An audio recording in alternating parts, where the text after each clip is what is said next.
할렐루야, 보냄교회 성도 여러분, 한 주간도 평안하셨습니까? 지난 주일에 우리는 하나님께서 사도 바울에게 맡겨주셨던 그리스도의 비밀에 대해서 함께 살펴보았습니다. 여러분, 그리스도의 비밀이 무엇이었습니까? 네, 그렇지요. 예수 그리스도 안에서 유대인과 이방인이 하나가 되어서 하나님의 한 백성으로서 교회 공동체를 이루는 것, 이것이 바로 그리스도의 비밀이었습니다. 이제 오늘 주일은 하나님께 사도 바울에게 맡기신 이 그리스도의 비밀을 자신에게 주신 하나님의 사명으로 알고 죽기까지 충성스럽게 감당했던 이 사도 바울의 사명에 대해서 함께 은혜를 나누고자 합니다. 사랑하는 여러분, 우리는 그리스도인으로서 하나님의 은혜로 구원받았다고 하는 사실과 더불어서 하나님께서 저와 여러분 우리 모두에게 맡겨주신 그 사명을 늘 기억하면서 살아야 합니다. 어떤 사명입니까? 바울의 사명과 같이 예수 그리스도의 비밀의 이 복음을 전하는 자로 우리를 세우셨다고 하는 사실을 기억해야 합니다. 그러므로 우리 모두는 복음을 위해서 부름받은 사역자들임을 기억해야 합니다. 목사님들이나 전도사님들만 사역자가 아니라 우리 모든 그리스도인들, 하나님의 자녀들은 다 복음을 위해서 부름받은 사역자들임을 기억해야 합니다. 2000여 년 전에 사도 바울에게 하나님께서 복음의 이 사명을 맡겨주셨듯이 오늘 이 시대에 하나님께서는 저와 여러분에게 그리스도의 비밀을 전하고 가르치는 사명을 맡겨주신 것입니다. 무엇보다도 오늘 본문 8절에서 이제 사도 바울은 자신이 모든 성도들 가운데 가장 작은 자보다 더 작은 자임에도 불구하고 하나님께서 그리스도의 비밀을 전하는 사명을 맡겨주셨다고 고백하고 있습니다. 일찍이 바울은 고린도전서 15장 9절에서 고린도 교회 성도들에게 이렇게 고백한 적이 있습니다. 나는 사도 중에 가장 작은 자라. 나는 하나님의 교회를 박해하였으므로 사도라 칭함받기를 감당하지 못할 자니라.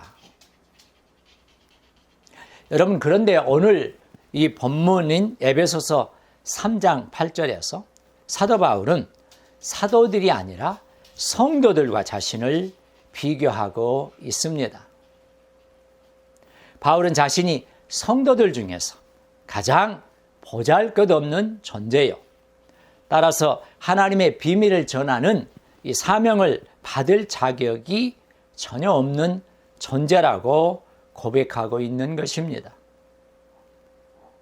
30년 가까운 세월 동안 복음을 전하는 일에 전심전력했을 뿐만 아니라 그리스도의 복음 때문에 죄수가 되어서 고난을 당하고 있는 이 노년의 사도가 이렇게 말하고 있다고 하는 것은 매우 놀라운 사실입니다. 모든 성도 중에 지극히 작은 자보다 더 작은 자라고 하는 이 표현에는 아무런 자격이 없는 자신에게 존귀한 사명을 맡기신 이 하나님의 은혜에 대한 깊은 감격과 감사가 담겨 있는 것입니다. 사랑하는 여러분, 우리에게도 이 사도 바울과 같은 깊은 감격과 감사가 있습니까? 하나님께서 우리에게 주신 은혜를 생각할 때마다, 그리고 하나님께서 우리에게 주신 사명을 생각할 때마다 감사하면서 감격하고 있습니까? 이 하나님의 은혜에 대한 참된 감격과 감사가 있는 곳에 바로 진정한 겸손이 가능한 것입니다. 여러분, 우리가 하나님의 은혜에 대해서 무감각할 때가 바로 가장 교만할 때이라고 하는 사실을 기억할 수 있기를 간절히 바랍니다. 여러분, 오늘 우리가 본문을 읽으면서 가장 주목해야 할 부분은 그리스도의 비밀과 관련해서 사도 바울이 가진 이 소명의식과 헌신입니다. 그는 그리스도의 비밀을 선포하는 자로 부름받았다고 하는 것을 분명하게 인식하고 있었을 뿐만 아니라 하나님께서 자신에게 사명을 맡겨주신 이 사실에 깊이 감격하고 있는 것입니다. 그래서 사도 바울은 자신이 받은 사명 때문에 고난을 당하면서도 결코 그 고난을 부끄러워하거나 그 고난 때문에 괴로워하지 않았습니다. 오늘 본문 13절의 말씀처럼 오히려 자신이 당하는 이 고난과 환난이 이방인 성도들의 영광이라고 고백하고 있기도 합니다. 이처럼 사도 바울이 분명한 사명의식을 가지고 그리스도의 비밀을 전하는 일에 전적으로 헌신할 수 있었던 이유가 무엇일까요? 그것은 바로 그리스도의 비밀이 하나님께서 주신 위대한 진리임을 확신했기 때문입니다. 그는 하나님께서 그리스도 안에서 유대인들과 이방인들이 함께 측량할 수 없는 그리스도의 풍성함을 누리게 하시리라는 것을 온전히 믿었습니다. 그래서 그는 그것을 위해서 기꺼이 목숨을 바칠 수 있었던 것입니다. 사랑하는 여러분, 그러면 오늘 우리는 어떻습니까? 우리도 하나님께서 자기 백성들로 하여금 그리스도의 측량할 수 없는 이 부요함을 온전히 누리게 하시리라는 것을 굳게 믿고 있습니까? 저와 여러분은 복음을 위해서 부름을 받은 사역자들임을 기억해야 합니다. 2000여 년 전에 바울을 불러서 사명을 맡기셨듯이 하나님께서 저와 여러분에게 그리스도의 비밀을 전하고 가르치는 사명을 맡기셨습니다. 따라서 이 복음 사역자로 부름을 받은 사람들은 생명보다 소중한 사명을 받았음을 분명하게 인식하고 복음을 전하고 가르치는 일에 전적으로 헌신해야 합니다. 특별히 10절에서 사도는 이제 교회를 통해서 하늘에 있는 정사들과 권세들에게 하나님의 경이롭고 다채로운 지혜가 알려진다고 말하고 있습니다. 여러분, 이것은 교회의 사명과 함께 교회의 영광을 우리에게 일깨워 줍니다. 눈에 보이는 지상의 사람들에게 뿐만 아니라 눈에 보이지 않는 천상의 영적 존재들에게도 하나님의 능력과 지혜를 드러낸다는 점에서 교회는 우주의 중심이요 만물을 통일하시는 하나님의 구원 목적의 중심이라고 말씀드릴 수 있습니다. 여러분, 오늘도 하나님은 온 세상 사람들과 하늘에 있는 정사들과 권세들이 교회를 주목하시기를 원합니다. 하지만 우리는 어떻습니까? 오늘 우리의 교회는 어떻습니까? 참으로 안타깝게도 때때로 우리는 사람들이 교회를 주목하는 것을 부담스러워합니다.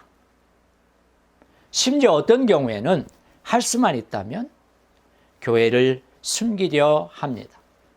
무엇 때문입니까? 이 교회 안에서 부끄러운 일들이 빈번하게 일어나고 있기 때문입니다. 싸우고 분열하는 교회를 보고 누가 하나님의 걸작품, 하나님의 새 인류, 하나님의 지혜의 결정체라고 말할 수 있겠습니까? 서로 나누어져서 다투고 싸우고 분열하는 그런 교회를 통해서 누가 하나님의 능력과 지혜를 알 수 있겠습니까? 교회의 구성원들은 온 세상의 사람들과 그리고 천상의 영적인 존재들이 이 교회를 통해서 하나님이 이루시는 하나됨, 평화, 조화로움을 볼 수 있도록 살아야 합니다. 여러분, 서로 적대적이었던 유대인들과 이방인들을 그리스도 안에서 화해케 하시고 한 몸을 이루게 하심으로써 하나님께서 교회를 창조하셨다면 성도들은 반드시 그 화해와 연합을 교회 안에서 실현해야 합니다. 또한 교회를 통해서 그것을 세상 사람들에게 나타내 보여야 합니다. 그리하여 온 세상 사람들이 교회를 보고 하나님께서 이루신 화해와 연합의 신비를 깨달을 수 있도록 해야 합니다.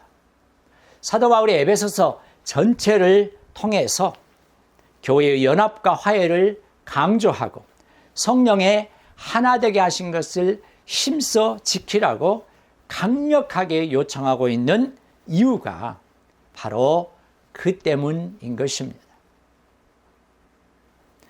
사랑하는 여러분, 바울은 에베소서에서 유독 일치를 강조하고 있습니다. 그리스도 안에서 유대인과 이방인이 일치하는 공동체야말로 사도 바울이 꿈꿔왔던 교회의 참된 모습이었습니다. 바로 이것이 바울의 신앙이고 바울의 신학이었습니다. 그걸 깨달은 바울은 이 일에 평생 매진했으며 그 열매가 바로 오늘 이 시대의 교회입니다. 그런데 오늘 우리 한국교회의 모습은 어떠합니까? 과연 세상 사람들을 향해서 교회를 보라고 자신 있게 말할 수 있습니까? 하나님께서는 온 우주를 향해서 당신의 교회를 자랑스럽게 내세우시고 온 세상 사람들과 천상의 존재들조차 교회를 주목하기를 바라시는데 혹시 우리는 교회를 세상의 웃음거리로, 세상의 조롱거리로, 때로는 세상의 수치거리로 만들고 있지는 않습니까? 온 세상 사람들은 물론 우주 만물을 향해서 자랑스럽게 내세울 수 있는 교회, 그리고 그런 교회 공동체의 구성원으로서 우리 자신을 자랑스럽게 내세울 수 있는 우리 성도들, 그리스도인들,